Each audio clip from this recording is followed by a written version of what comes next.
Welcome back. This is American Bulldog and Company. I'm your host, Justin. And today, episode four, I've been waiting for this one for a little while, and I know Maggie and I have gone back and forth. But today we have Maggie Shook with Gunslinger Kennels. Maggie is down in North Carolina, primarily has a working dog kennel, um, and has a unique position to be able to do a lot of testing through her profession. I think that's fair to say. Um, with training dogs, which gives us a unique balance to today's breeding environment, which doesn't always lend itself best to have the time to both have a breeding program and be able to test the dogs as they should be. So, welcome to the show, Maggie. Um, Glad to have you on. Hey, thank you for having me. I'm excited to do this. Yeah. So, I know Troy had done one with you in the past, and it really had inspired me initially to kind of do these things.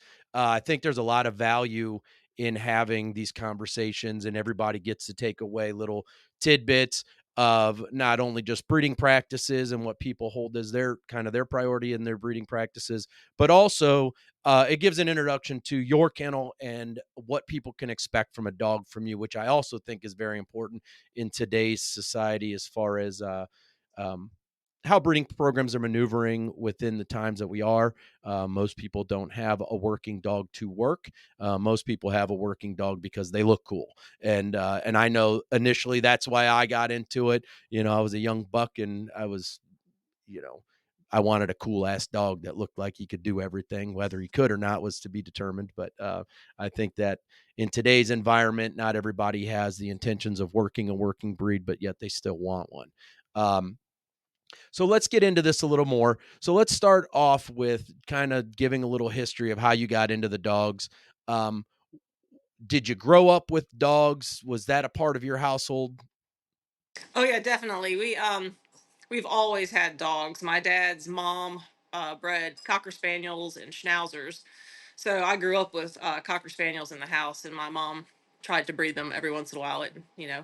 So we every once in a while we'd have cocker spaniel puppies, but so I grew up with them. By the time I was in college, they had border collies, which were not always suited for pet homes, but they were in a pet home. Um, then after that, when I got out on my own, I ended up adopting a mixed breed puppy from a rescue in Charlotte, and who knows what he was. He kind of looked like a pit bull boxer mix, but somebody along the way said he reminded them of an American bulldog. So I had never actually heard of the breed and ended up started googling them and looking at pictures, and which led to finding the working videos and the show stuff, and it just really intrigued me. And that's how they kind of got in my head, and how I ended up owning them when I was in my 20s. So by any chance, do you know if it actually was an American Bulldog, or you just think it maybe had the phenotype? I don't think he was anything. I don't think there was an American Bulldog anywhere in there. He really did just look like a pit bull boxer mix. I'm not sure how this person came up with the American Bulldog looking at him, but obviously happy they did, because I might not have stumbled upon them that early. And so was this dog post-college? Yes, this was the year after I graduated college. I got him, and then 2003, 3 years later, is when I bought my first American Bulldog. And I noticed you had mentioned, in the pre-questionnaire that you got this dog, your first American Bulldog, out of the paper, which was kind of the norm back then. If you Yep. were, mid, anyway, I guess anytime before probably 2003, that's kinda where you went. Yep. The internet was still kind of its infancy. Um, how where were you getting in 2003, where were you kind of sourcing your information from online? Shoot, I'm not even sure I remember. I stumbled on True Grit before I got my first one, and you know, um, I was in Charlotte, so Art and Mary were down about 45 minutes from where I was, so I was able to find those shows pretty quick. And I'm not exact. I mean, there's working pictures and videos from their shows, and then the hog catching afterwards. So I kind of stumbled on all that at the same time. And when I got Roland, who was my first bulldog that I found in the paper, we went to our first show when he was a puppy. So you had already previously had gone to maybe some events before getting that first dog. Yeah. And did that influence what type of dog you were really looking for? I mean, um how were you gonna control what you were basically gonna be able to get working through paper ads? Was it just luck? It was really just luck though when I ran across this breeding, and it ended up, the guy who owned the stud dog, which was Brian Cram of Cram's American Bulldogs. Um, he had bred to a female owned by some people just right down the street from him. And I knew I wanted a more standard type dog. I didn't really know a whole lot about the pedigrees back then, but when I ended up getting him, which was just really pure luck, ending up that he had a super nice pedigree and ended up being a very nice working dog. But as you said back then, it was just kind of the norm. You just stumbled upon those things. And I knew I didn't want anything, you know, overly bully because I back then I was running 4 or 5 times a week, and I wanted a dog that can go out and do those things with me in the heat and humidity in North Carolina. Yeah, every time I seem to come to North Carolina, it rains a damn flood worth Yeah, of at every water. show there's a hurricane. Yeah, 100%. Um, and I think just to kinda give the listeners a little bit of understanding, Maggie and I met each other maybe about 10 years ago through the NKC. I was showing ABRA for quite a bit, and then, I got courted to come down. I was starting to get a little frustrated with the ABRA, and the NKC was a little further away, but I had, through friends, had heard a good positive feedback, and I think one of my first shows was at your place out in the field, so, um yeah, that goes back about 10 years now. So you've got Roland, you've been to some shows and some working events. How soon do you start trying to maybe apply what you've seen and learned to Roland, and where do you go for that?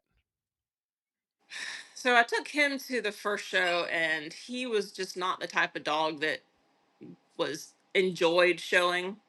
He had quite a bit of edge to him, even from a young dog. And he was a big dog. He was 105 pounds in shape, and he wasn't like, the beautiful show dogs that I saw. Um, so pretty soon, let me see. I took probably the second show when he was right about a little under a year old was when Johanny was there, working dogs. I had him work Roland, and like the first time that whip cracked, it was just all over with him. I knew exactly what he wanted to do. And it was like back then, there wasn't the internet and it was hard to find training, so we bounced around for a couple of years with that. But I also knew I wanted to be involved in the show scene. And Roland was about maybe 18 months old, and I ran across Eddie Knowles had two puppies from a Studgy, and he had a little female with a red ear, and I was like, you know, remember Knowles Roscoe? He was kind of one of those do it all dogs, show ring, weight pull, protection work, catch hogs. So I was pretty excited. And I ended up buying that little female, and she ended up being, one of my foundation dogs. Also, that was Noel Zana, and she was really the first one I was able to get in the show ring with, and I championed her, and I kind of really got the bug at that point. Yeah, you mentioned the bug because that's kinda what it is. Hmm. I remember even before I got into thinking about breeding, I similar path. I started going to shows, just seeing what was out there, and then I was like, "Ooh, I want a dog I could do this with, and that would be cool." And ended up getting a puppy, and literally the bug it just kind of set in, and then before you know it, you're 10 dogs deep, and Yeah. like, "Oh, I'm a show breeder now." um, okay, so Xana, and then so Roland, you decide just I mean, I guess he decides that running left-hand circles isn't his thing. No. And for most people that understand, I mean, I think, there's always a crowd in dogs that talk. You get the working guys that say the show ring means nothing, and then you've got the show people that, may not always necessarily tie into the working stuff. Um, where do you put your priority in a dog? Is it, and I pretty much know the answer to this, but where do you put the priority in your dog? Does it have to have a temperament to show, or does it always have to have the temperament to work? It really depends. Back in the day, I had a good number of dogs that were family only dogs. Like, you're not going to go get him out of the crate or the kennel. But they understood that when we were in the show ring, you don't act a fool, you don't show your ass. Um, Roland just didn't enjoy it. He was like, you take him out in the show ring, he just like kind of, sat there like Eeyore, like, you know, some dogs, they walk in the show ring and they're just like, fucking look at me, I'm here, I'm beautiful, I've got this attitude, and that's what I really like. But that being said, I mean, I have dogs here that are Supreme Grand Champions that have never been bred. Excellent hips, never been bred. Um, and then I have, so I mean, I guess I would say the everyone here pretty much has a show title, with the exception of a young female that was coming up when the COVID was around. I just never got around to showing her. I need to get her out. 'Cause she's beautiful. Um, but these days, for a stud dog to get bred around here, usually you have to have it all. I mean, I'll put up with not having a show title if you're gonna go out there and work your ass off in all three phases of Schutzen. But it's just the showing is, it's not the main priority, I guess. I enjoy Yeah. it. I like going out and winning. I mean, who doesn't? It's interesting that you said that Roland, when he heard that first crack of the whip, he kinda knew what was going on, like, he Yeah. he was down to get busy, and I recently heard another, podcast with a guy who's into American Bulldogs, but ended up crossbreeding into a couple other, breeds to create his own breed, with the American Bulldog being kind of the basis of it, and he said that now down the line, because he's a big working guy, so, all of his stuff has been working tested. Um, and he says he can sell a pup from his own breed now and get back at 6 or 8 months, bring it on the working field, and never heard a crack of a whip before, but go right into that mode. Yeah. Do you think that Roland, what was his lines before him built around working to begin with? Do I'm you sorry. think that carried? Do you think was Roland's lines the dogs before him? Were they primarily a working pedigree? Yeah, I mean, he goes. I'm trying to get my Chromebook to work here. My Yep. child to help me. His pedigree on the top goes back to, old Leclerc and stuff like that. Mhm. So working dogs. On the bottom, you have to dig a little deeper to, get back to the working dogs, but there's old Dixie War dog stuff back there. So he definitely came from a background pedigree wise that should, work. And he actually had other siblings that were really nice working dogs also. Okay. Yeah, that's interesting. Have you seen, we're gonna jump ahead a little bit, but have you seen through all these years of primarily breeding working dog after working dog after working dog after working dog that, now that your breed stock, these puppies that you're now evaluating just kind of have some level of, like, autonomy that goes right into, like, that working mode? Once again, it depends on the dog. I mean, you have to be patient with them sometimes. Like Roman, who was the first time I actually line bred on Roland, he was, as a puppy, he was kind of like, he looked like my stuff, so I really liked him, but he was just kind of unsure for a little while. But then at 4 or 5 months, he always dragged him out to training. That was when the light bulb, kind of clicked on in his head, and it was all over with from there. He was all about working. And some dogs, you'll take them out as puppies. We don't do a whole lot with them as puppies, until they've finished teething. And even after that, we wait a while. I'll take them out every once in a while, see if they want to chase the flirt pole, bite, etc. And then, if I see what I like, I'll keep bringing them. But if, it's not quite to the level that I think they should be when we start working them, I'll just put them up and wait for, a month or two more and get them out again. And I think that's really important. That's something that a lot of people don't have the patience to do in the breed. They just think they should hit the ground running every time, and that's just not the case. Yeah, I was gonna ask you this because I obviously we're all on the same Facebook pages and other things, and s I see some working breeders or homes, maybe they don't all breed, but I see some people starting their dog off real heavily with obedience as even a young puppy. And I know that in my own experience, obviously I'm not a working guy, but I do show, so I expect, my dogs to be able to stack up and what. And I usually start that pretty early, and I can see that a dog that I, maybe from 8 to 16 weeks that I put the work in, for the show obedience stuff, that if I didn't even do it again till they were a year, they seem to, have it. They just retain it. Now, I've Mhm. also inversely not spent the time with the puppy and now they're 8 or 9 months old, and you go to stack them up, and they're like, "What the fuck are you touching my ass for? Yeah. I don't even understand this." So, how much because I don't see you and, I know social media isn't everything, but I don't see you posting a lot of obedience work with your puppies. It looks like a lot of your dogs get kind of the run of the mill family pet home kind of start in the house, learning the sights and sounds of what it is to be in the house and deal with other dogs around, maybe on a crate and rotate. Are you putting a ton of time into in obedience in the puppy kind of No. span? No, because I mean, it's beneficial for them to be in the house and to spend time learning to walk on the leash, because that does make your life easier in the show ring. Because if you try to start them later for the show ring, they're like, they're just wild. But at the same time, you don't want to go heavy handed on obedience or even tracking until because you kind of kill drive when you do that sometimes. And I see a lot of people, fall into that trap. Even people who've wanted a working dog and they get one from me or something, they'll be like, "Well, I did obedience 20 times yesterday and I track him 5 times a day and he has the e-collar on in the house." It's like, well, good job. You've killed every prospect of working. You've taken all the drive out of the thing. The puppy's bored to death. He's not looking forward to working. He's just, it's like not this shit again. So with my working prospects, you learn manners. I have to be able to walk you around the house to load you up in the car. Um, but we just work on, the bite work side of it until I have a good idea that you're going to be, a solid prospect in that phase, and then we'll start. We'll add tracking in, um, and usually, yeah, we'll start obedience. If I'm putting a BH on a dog, it's gonna be probably 10 to 12 months old before we start obedience. If I've seen everything that I've wanted to see in protection, and even at that stage, we're doing it's just food and clicker, and it's short sessions, maybe like 5 minutes, 3 or 4 times a week, and then we build up on that.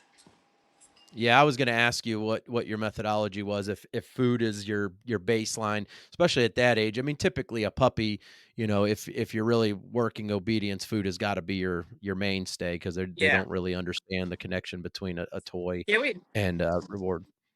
once we get the healing in and some other stuff with the food and like it's shaped up really quick, and you'll notice them start to get bored with the food after a while, and that's when we usually switch to adding the two ball in, which really ups the drive and their desire to work. Yeah, that's interesting. I it's a I feel like for me, the dogs that I put the less work into, I would struggle maybe as they got to 10 months old. But then again, I don't have the experience. So I've gotta It's I two gotta different things, two oh, different worlds. 100%, yeah.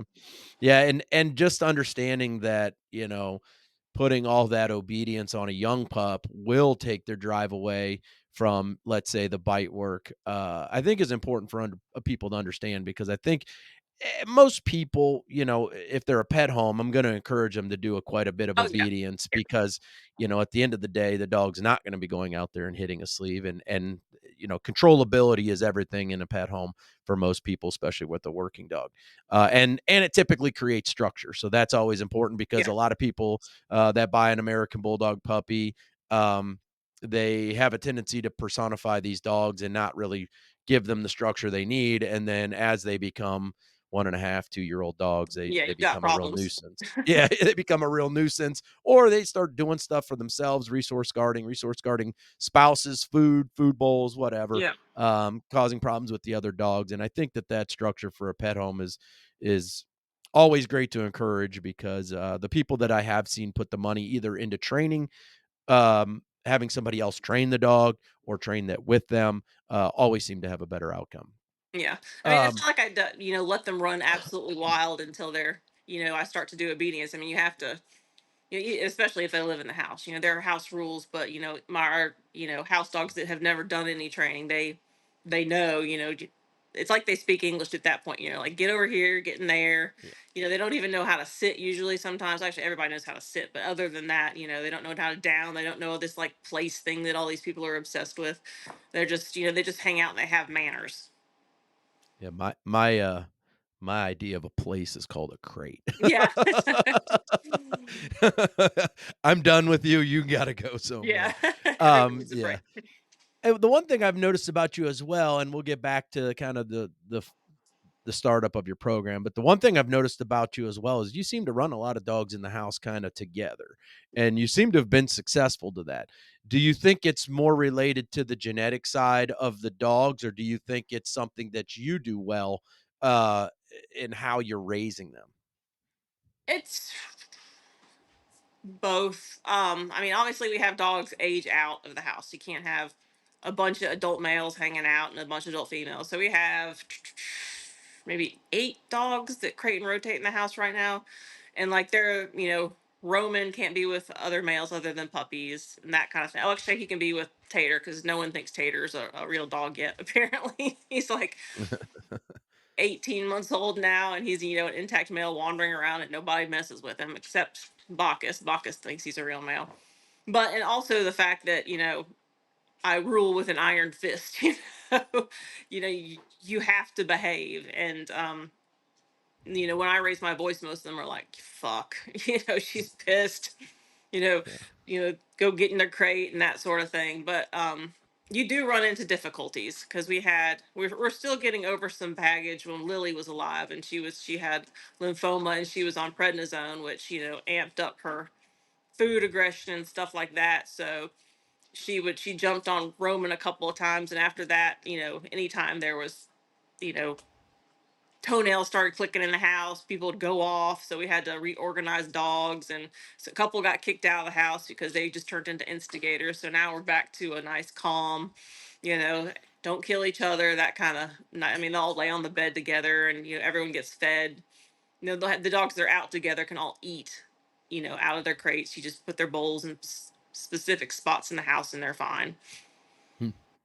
Yeah, that's I've noticed as I've gotten more experienced, I've definitely gotten to what I'll call a calm state, whether it's kennel dogs or the house dogs.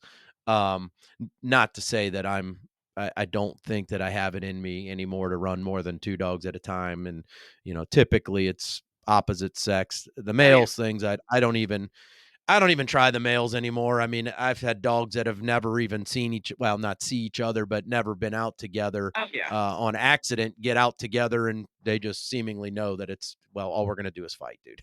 But they Yeah. won't go start shit. That's the thing that I enjoy now is that no one goes down and starts shit with anybody Yeah. else. I can typically move dogs around in their kennels and be okay. Even with females, I mean, I keep my females next to each other, and it's worked out. But again, I think a lot of it goes back to, like you said, I hate to say this, but it's rule with an iron fist.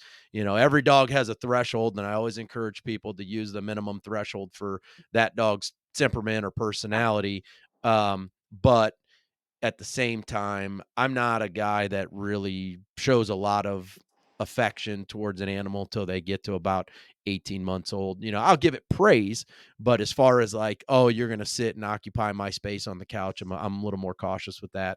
Um, but we've noticed here in the house too that like Leanne doesn't have the same ability to have a pair out that I do Yeah. because they they'll be fine 90% of the time, but then there's that 10% of the time that she goes to give one a treat and it misses, and then the other one's like, screw it, let's fight over this damn Yeah. dog bone, even though the one he knows he's getting his, you know what I mean? But even still, so we're conscious of that. But I think we've gotten it to a copacetic place, which makes it easy. So let's go back. Um, so you've got Zaina and you've got Roland, and I feel like you had one other female that you picked up along the way. Yeah, early on it And was was right after Xana. Then we picked up River River. That was it, from River. George Diaz Okay. down the bullseye. And you at that point, after you got Roland and you kind of figured out, okay, what he was made of, how did you go about making the decision on where you got these next 2 dogs from? When I got Xana, I was kind of more focused on the Roscoe half of the equation, and then moving forward, talking to people like George and Ariel, they kind of were like, you really need to look at, the female and what she brings to the picture.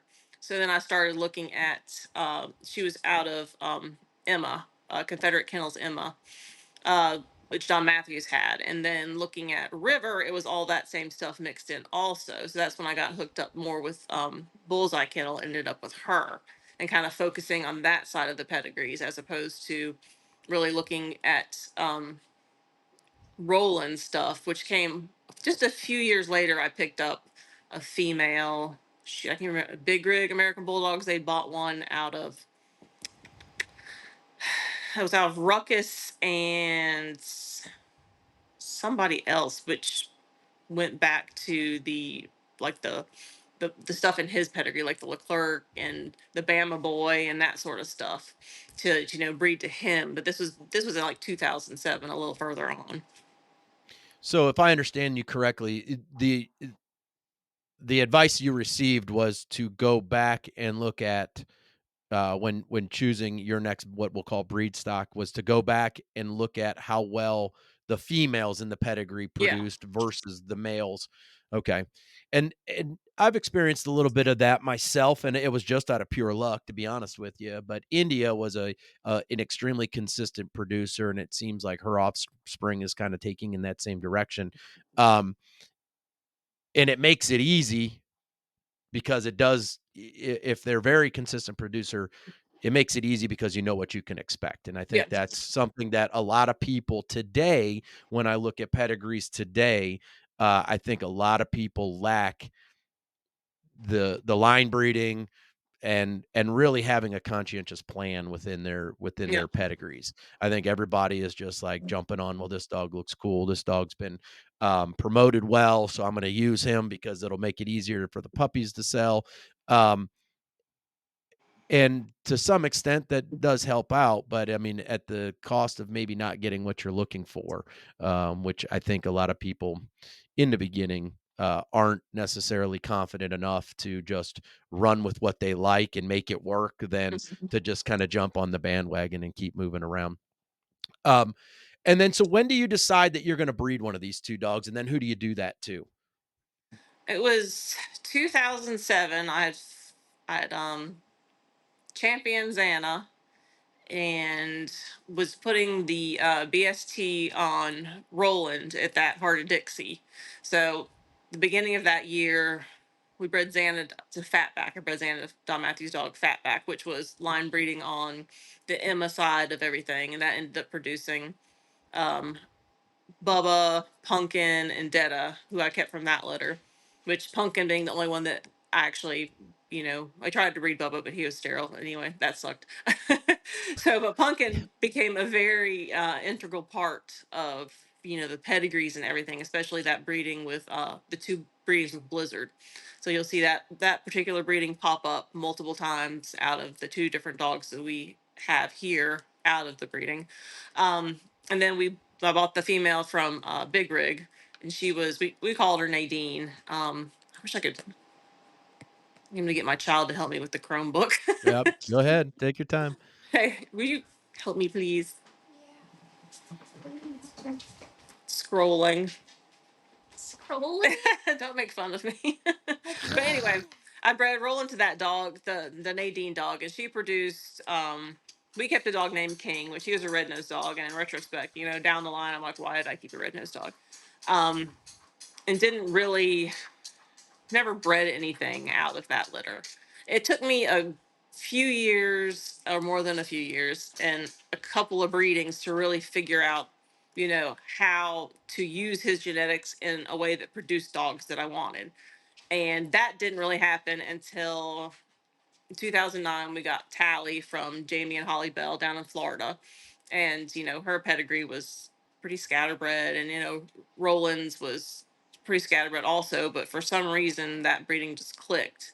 And that's when I finally got the dog, like the caliber working dogs that I was looking for came out of that breeding. And so following down from that also, we really started to see consistency in working dogs and, more, you know, not stable temperament, but more dogs that weren't just, just family only. Like Padre was a dick. I mean, he he punked several people coming off the track during training, but everything pretty much down from there mellowed a little more. They might be a little bit bonkers, but they're not going to like try to tag somebody coming off the track, or just for no reason. So there's a couple things I want to touch on there that are interesting. Um, First, you mentioned, liver pigment, red nose, however anybody wants to refer to it as. Is that a preference thing for you, or um, You w- know, where does your thoughts come around that? Um, it has typically been the kiss of death in the standard show ring. Like in all the years that I've shown, I've only seen one dog champion that had liver pigment or red pigment. These days, and it's half the dogs in the boy ring have red pigment. No, yeah, that's why I So ask. yeah, it the I don't understand quite the split there. I think it was just an opinion sort of thing. I mean, it's only it's a minor cosmetic fault. And these days, if a nice red nosed dog showed up, I might keep it and just show it in the standard ring just to be like, you know, why the hell can't they win here and they're all the time? There, how many champions are in the bully ring or have red noses? Yeah, it's an interesting. I never quite understood where that came from. If obviously there's a lot of debate about how the breed got started and which dogs made it up and this, that, or the other. Which, I mean, in my opinion, which it only is. I mean, I feel like we're just kind of in a glorified band dog breed that's just kind of evolved a little bit more. They were kind of porch dogs that had similar functions and did well at it, and then people tried to breed them together, and eventually it kind of worked itself into a type or a couple types at this point. um so I just always wondered, like, if that was part of the breed at some point, how could we exclude that pigment color? And I don't know that I've ever really gotten to that true answer, but I just wondered if it was just. And so it sounds like for you it's just more about being able to show the dog and know that you have a better chance if it was a black pigment. But if you had a nice liver pigmented dog that kind of stuck around and did what it was supposed to do, you wouldn't have a problem with it. I, for one, I think I struggle. I have red nosed dogs, and Yeah. it's hard to get rid of because I don't want to let a good pup go that has everything else besides that Hmm. pigment choice. But I would say this: I don't think I would ever make it a point to breed 2 liver nose dogs together. I Yeah. think, you really struggle with pigment on a good day, even if you breed a red nose to another black dog, especially if that black dog has a red recessive gene. I feel like the pigment really becomes an issue. The other thing I wanted to ask you about is you mentioned you did the Blizzard pumpkin breeding Yep. twice. Yes. And what was your thoughts behind that? I'm always curious to understand why somebody does a repeat breeding. Because for me, I've heard, in some instances, people will say, well, if you bred the 2 dogs and you got what you wanted, why bother doing it again? And then inversely, if you didn't get what you wanted, why would you repeat it? Was it a puppy count thing, or what was your reasoning behind it? So Blizzard was here for training. Richard put the one on him, and just looking at them side by side, they're very similar type looking dogs.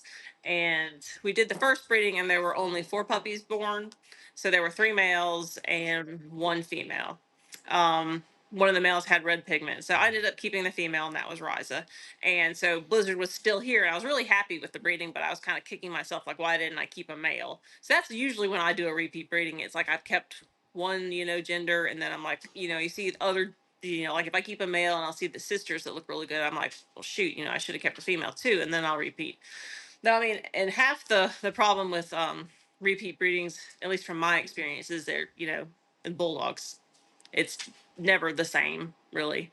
But from the second breeding, she had, I want to say, 10 puppies, so it was a much larger litter, and we kept Jeremy out of that litter, um, who I actually had sold at 18 months, and kind of kicked myself for selling him. And the guy got back in touch with me like 3 years later and was like, I don't think I can keep him anymore. I'm going to try to figure out a way to get him back to you. But then I didn't hear from him for another 18 months. And then that's the one I got the call from animal control up in Baltimore that he was been dropped off there by his family. So he came back into the program, which I was happy about. He never finished championing out because he was like 6 when he came back. And it's hard to compete with the 2 to 4 year old males when you're had been living the pet life and you're an older male. But he was Yeah. one of the OFA excellence, and he's also left his mark on the program. Not quite as much as Riza, but we have done breedings, with his offspring and her offspring, in the same pedigree, which has been cool to see. So with Blizzard himself, I mean, Blizzard was down off of Caleb, right? Yep. Which is a daily dog, and Caleb was a red nosed dog. um, i- do you find? I mean, Blizzard himself, and I never saw the dog in person, but if the phenotypically he looks like a beautiful hybrid type Hmm. dog. Um, Obviously with a heavy bully pedigree behind him. How easy was it to move forward with Jeremy and Riza keeping those off of there and then having that kind of behind there when um, you're a little bit more on the standard side, while you're a lot more on the standard side, of the breed. Did you struggle at times? Did you when you were selecting puppies, did you always kinda lean your phenotype choices towards a more standard looking dog? Yeah, they both showed in the standard ring. Um, so I did, decide, on muzzle length, and you could tell early on. I mean, you pretty much tell when they're born, who's going to have a little round head and who's not. But I mean, you will see. Obviously, I have bully dogs pop up, and later in the pedigree because there's Blizzard back there. There's um, Knucklehead back there. There's Ozzy back there who had, Ozzy had a standard pedigree, but he's a bully dog. Um, so we just have all those things back there in the genetics, and they will show up from time to time. Um, and with the Blizzard stuff, which is weird, you sometimes get small dogs, like males who don't top out more than like 45, 50 pounds. Like, it's really Mm, weird. I haven't seen mm. that in several generations, but that second breeding with Pumpkin, we had a couple of really small ones. And and people who have tried to line breed on Blizzard, after I had those litters, they definitely saw small dogs pop up. Yeah, that's interesting. Do you find that there's a different, um, temperament coming off of the Blizzard dogs because of that bully background with the daily stuff versus something that's more been, heavily standard pedigree? I have not really thought about that. um 'Cause I know when I from other working people, I know that, people kinda distinguish the working type of an American Bulldog, that, like, the bullier dogs really work from a defensive drive more so than maybe and I am not versed in this, so, and maybe the standard dogs work from a different place. Does that make sense? some people say the bully dogs are more like man aggressive and work more in defense and stuff like that, which was not really the case with Blizzard. He was, I've heard people say some odd things about him, like, you know, someone recently said, I heard he had, bad temperament. Well, he didn't. He had an excellent temperament. I mean, he lived here, he played in the yard with puppies, he was good with females. Now, I mean, Riza, who we kept from the first litter, she was hell on wheels from the time she could walk. She's 14 now and she would still try to bite somebody. It was never coming from a place of like nervousness or fear. She's just a raging bitch to anyone who's not in her family. Hmm. Well, that's interesting. Yeah, then you talked about when you what was it? It was the Roland River breeding, was that what you said? Where the 2 dogs were outcrosses? It was Uh, basically an outcross breeding, both were scatterbred? yeah, it was Roland and Tally. Though the Roland River Okay. breeding was also important. Um, and that's where But Roman's mom came from. But and Roland and and Tally, you go on. I was gonna say Roland and Tally were just, I mean, There's nothing in common in their pedigrees, and neither one of And them was line bred. but you said that one really clicked. Mhm. So has your experience been that when you've done your outcrosses that you get a really nice collection of dogs that really have some wow factor, but maybe they're not consistent to each other, versus when you're line breeding, you may get some consistency, but maybe not in what you're looking for. Does that make sense?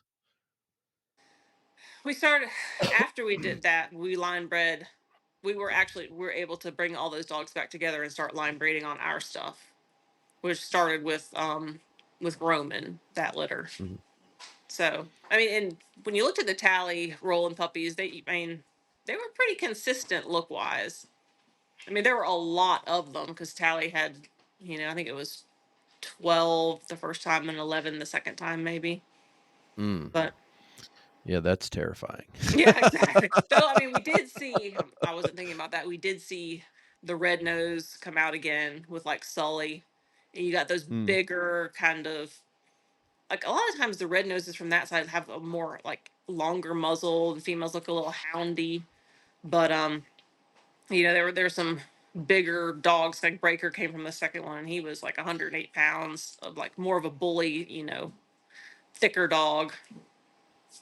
Yeah, Breaker was a dog I remember, and I know you lost him early, and that was disappointing because man, he was really to me, he was more of a throwback to what the breed looked like, I guess maybe in the 90s version of the Johnson dogs, albeit they all had some issues. But as far as like that phenotype, he was just a big, had a nice head, but had good nose.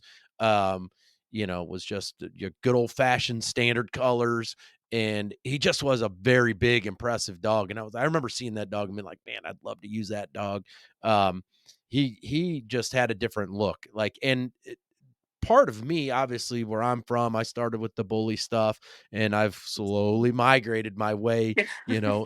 into the middle. But the thing that was always maybe not as aesthetically pleasing for me in some of the standard dogs was what you mentioned was that houndy look. I, Yeah. I don't care for that.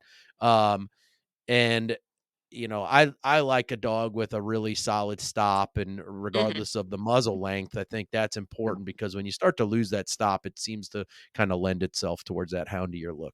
Um, which I think, maybe your take's a little different than mine, but I think first and foremost, we always want an aesthetically pleasing dog. Yeah.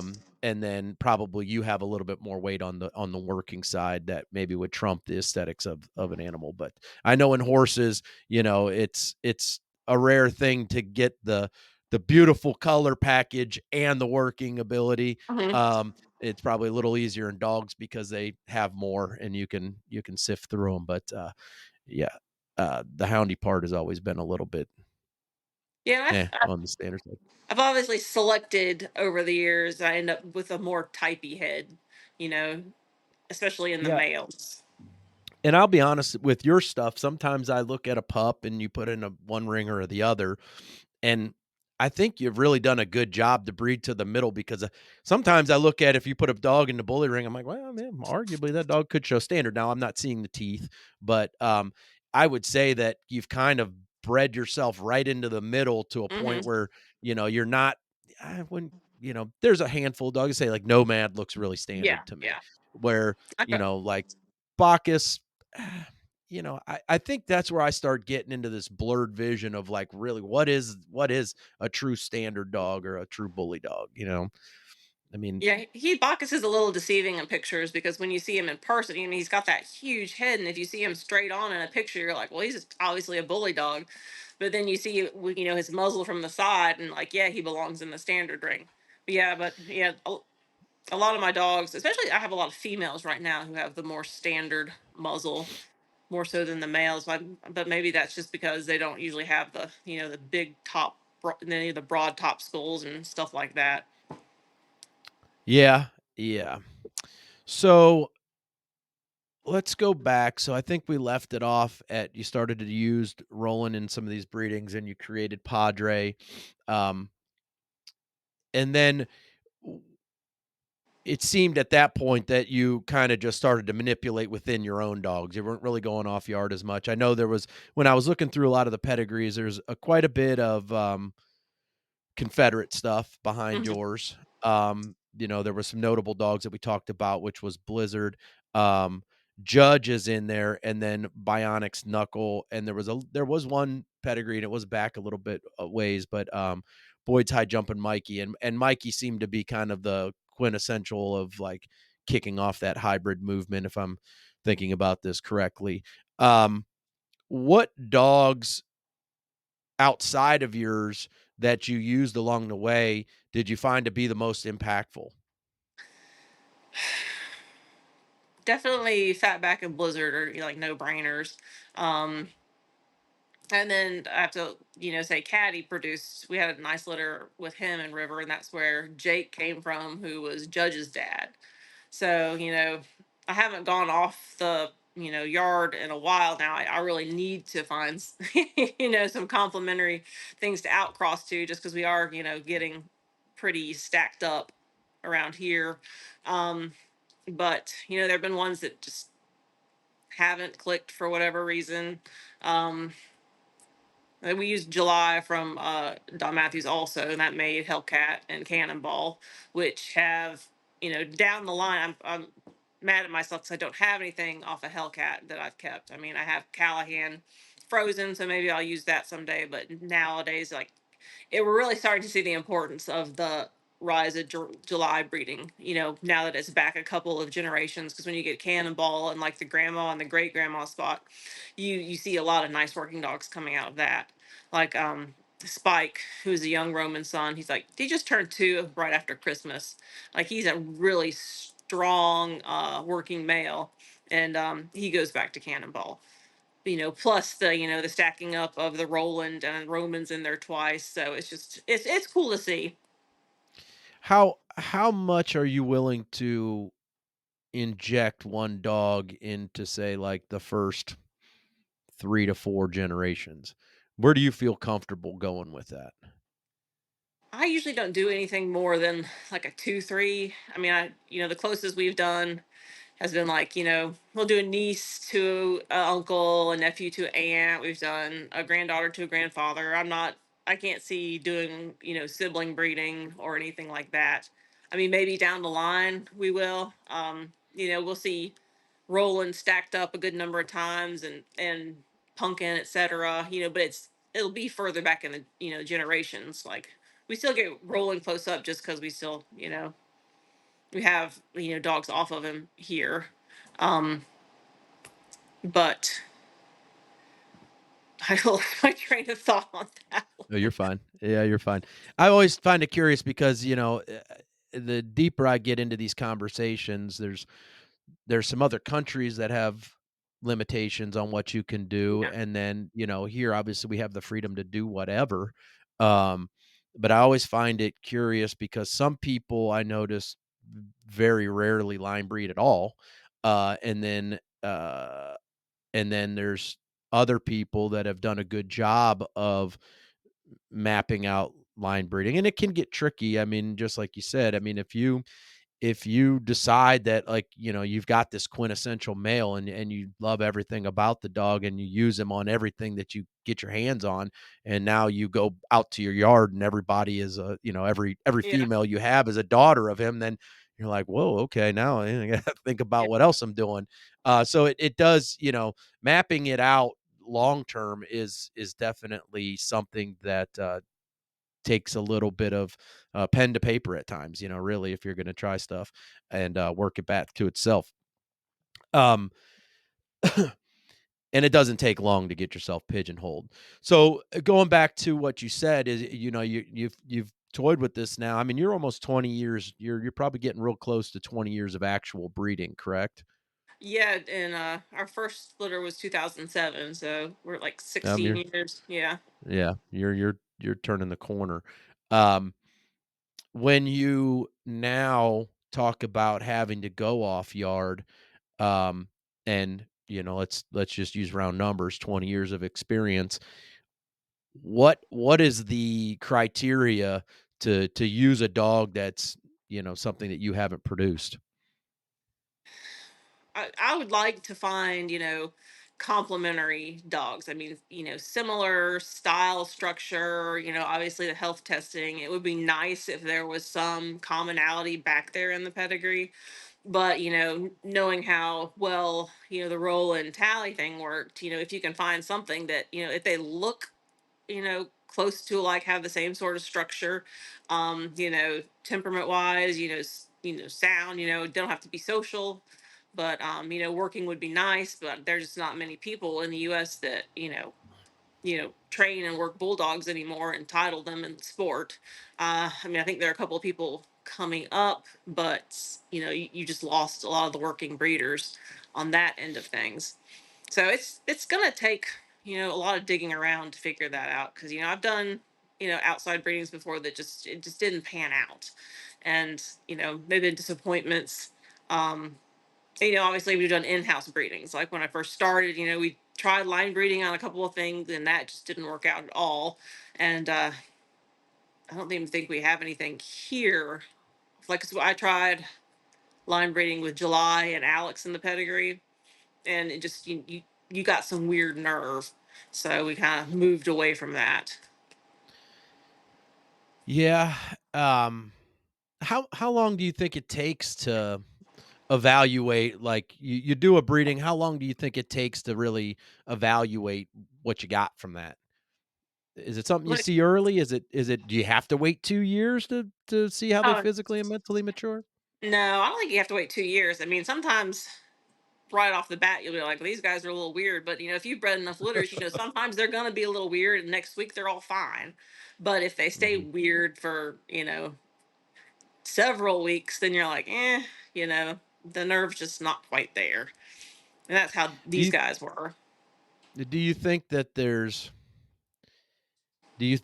anything that you can do as a breeder to in either direction? Do you think that you can harm a litter's temperament and nerve, or do you think that you can, improve, or are there things that you can do when the pups are 4 to 8 weeks that may allow them to be maybe less nervy for the age that they are? Does that make sense? Yeah, I mean, I don't do all those. People have the hanging, banging toys and all that stuff. I mean, we've obviously seen people who've done too much and they've just totally freaked their litters out, and they're just. I mean, if you freak them out enough times and they're little bitty, you're gonna be carrying some baggage to an older dog. I mean, mine just hang out. I mean, we live in town, like the police station's a block away, the fire station's a block away. We live right beside a train track, so they're from the get go they're exposed to all these noises and like people walking by, driving by. So I don't do anything special about that. So when they've had their shots, we'll drag them out to the training field, just see how they react to the world. um, if I don't like what I see that time, we'll take them back in a couple of days, see what happens. Which sometimes, a lot of times, they kind of come into their own and they stop worrying about things.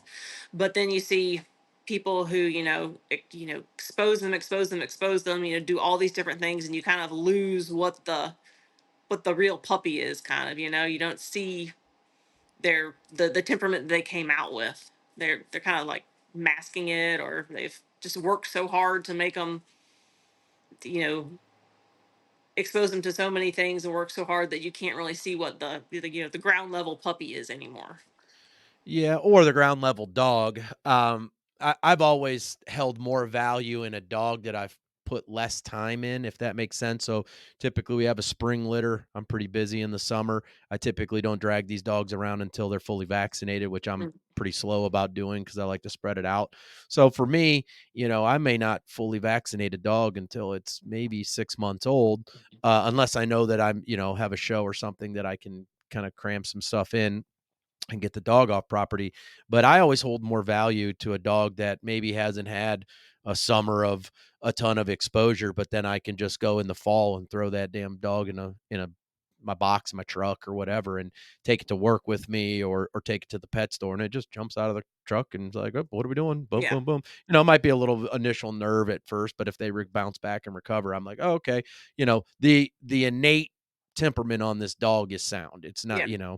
it doesn't have a ton of extra stuff put into it. It's only been on my property. It's only seen what we do. Which, in that respect, all it does is gets exposure to other dogs, mowing noises, stuff like that. But we live out in the country, so it's a little different. But and then I'll start taking that dog into town, maybe work it in the busy hustle bustle of the what our town is, and see where we end up. But yeah, I see a lot of people do a lot of strange things as puppies. Do you, when you're evaluating a litter, um, how are you going about as far as like structure and versus temperament?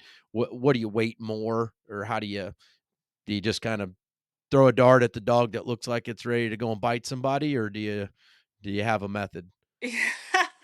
I'm bad about picking out my puppy when they're like 2 or 3 weeks old and half and yeah, actually most of the time it works out. Every once in a while it doesn't. And then sometimes you're like you have trouble picking one out of the litter. But I think people just make too much of a science out of it. And if you have, structurally good parents and, solid temperaments, you should be fine picking one out of, a litter of puppies that all seem to be presenting, a good, you know, outgoing temperament, take them out to the field, they all run around, it's just, um, it's for me, having had like this bloodline for so long, it's easier to pick out a puppy. Yeah, I could see that. And I've talked about this before with other people. Do you find that, like, for what you do with working and the sport aspect of your program, do you find that you want a dog that's super independent as a puppy, or do you find a dog that's really wants to be with you? Is there a balance there that makes sense? Yeah, I like very strong handler dog relationships. So I want a dog that, thinks the sun rises and sets, on me.